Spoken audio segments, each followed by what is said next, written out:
Alright everybody, this video is going to be a little different. I'm actually in my garage. This video is on the Dodge Daytona. This car came in a couple months ago. I did not get a chance to video it, mainly because I brought it to my house. Now this car I'm going to turn into a race car. There's a racetrack that's not too far from my house.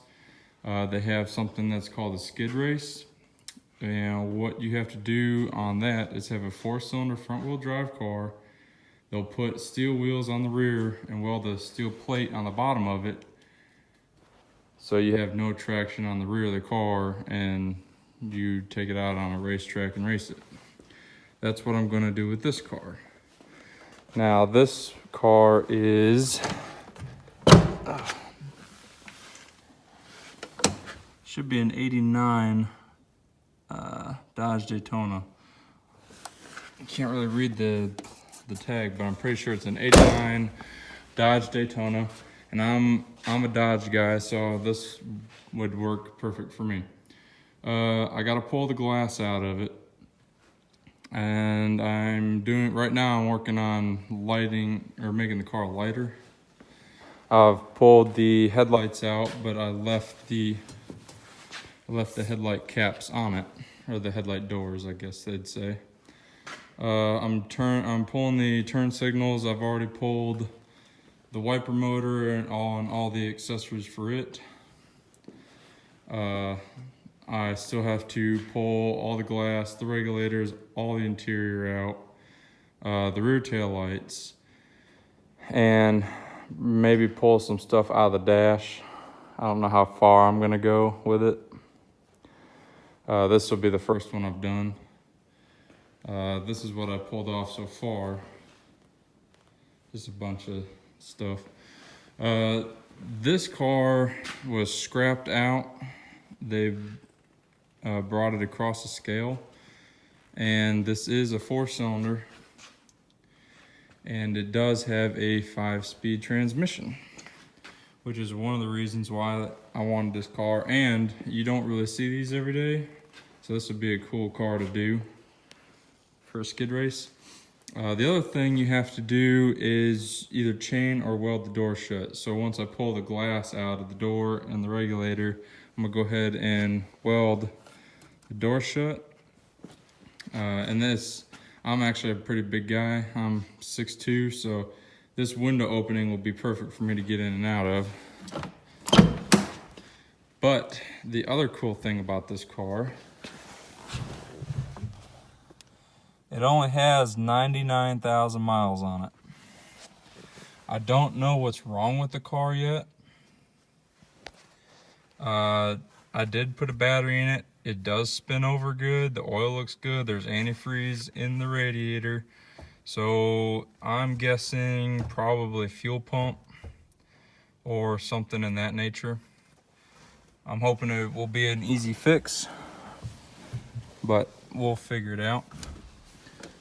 This car did have power mirrors with manual windows, but that was kind of odd.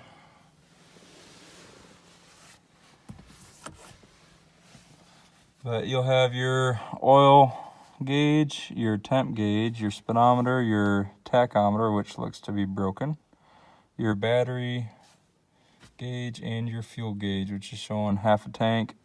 I don't know if that's right or not. Light switch, don't matter anymore. I already pulled the lights out. Looks like you have a message center. I don't know if you guys can see that. It's kind of dark in here. But it's got a message center, so I guess all this stuff here would light up. Got your heater AC control, which I'm pulling all this out. Pulling all the air conditioning out. I will leave the condenser in the car, just to kind of protect the radiator. And then you have a radio. And all these storage compartments. It does have the owner's manual, which I will keep. Yeah, 89 Dodge Daytona. So I will keep this. I kind of collect the old Dodge stuff. I don't know what else is in here.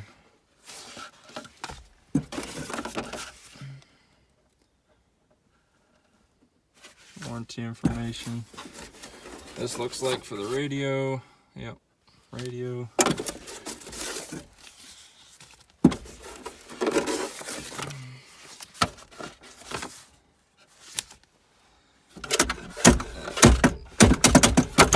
I guess that's broken. Yeah, it's got a 5-speed. So, and I don't know if that's, I guess that's for your heated back glass, which I'll be pulling the back glass out. You got a little compartment in here. It's got registration, blah, blah, blah. Now, I would have liked to save this car, but again, it did not come with a title. So, North Carolina is crazy with their titles. So, if you don't have a title, it's not impossible, but it's extremely hard to get a title, and it costs quite a bit of money. So, I'm just going to turn this one into a race car. But it's got bucket back seats, which is kind of cool. Those will be taken out. All the carpet will come out. A lot of the plastic will come out.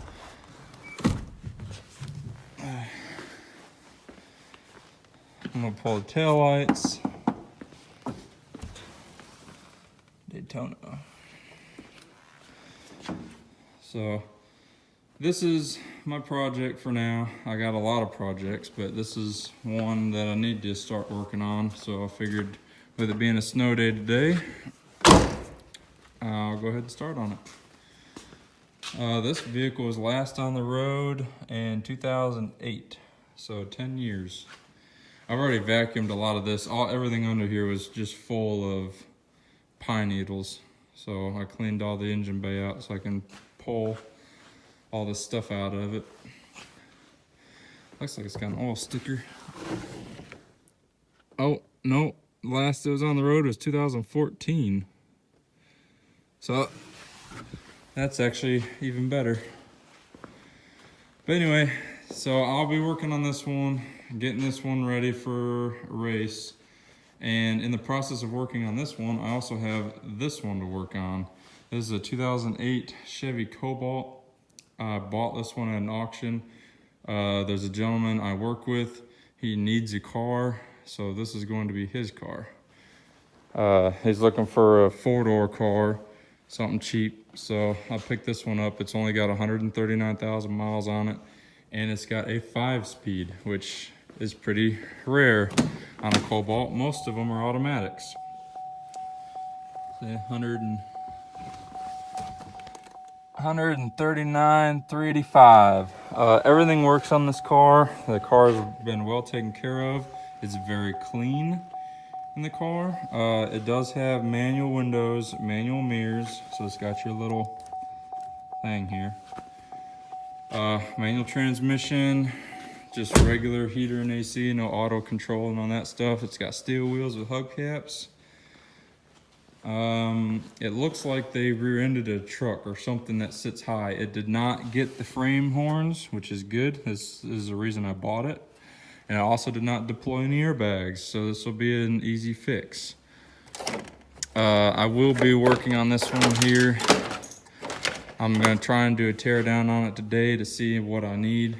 As far as what I can tell, I'm gonna need headlights, bumper, hood, radiator support, which these ones are welded in. They're not too bad to do. The only major inner structure that I see is that little wrinkle right there, which I can fix that, not a problem. But the frame horns did not get hit. This side is good. There's no wrinkle here, so it did not go all the way across. But I will replace the whole radiator support. I'm not the guy that would cut it right here and splice it in. If I do a job, I do it the right way. So this radiator support will be done. The condenser will need to be replaced. The radiator looks all right, but it is actually broken right here. Broke a tab off and broke the case, so this will have to be replaced. Coolant fan needs to be replaced. And this bar It's got a wrinkle right here. I'll put a new one on, it ain't no big deal. So this car won't be too bad to fix. The fenders did not even get damaged. Well, I lied, but it ain't that big of a deal. I don't know if you can see it. I'll try and run the light on the fender. See that wrinkle right there? Right there. All I gotta do is just bend this tab down. It's just when it got hit, it pushed the headlight up into this and it bent it right there. Not a big deal. Didn't even crack the paint. I can fix that, no problem. So I'll go ahead and paint these parts. I'll put them on. We'll get this car out of here. If I didn't have to paint the parts, I could do this in a day. This is not a big deal. But he wants the parts painted, which I don't blame him. So it's gonna take me a little bit longer. But that's the project I got there, and then that's the race car I'm working on. So I will keep you guys updated if you want. If not, I'll keep doing some more videos at the yard. Just leave a comment down below, and I appreciate everybody who's watching. Have a good day.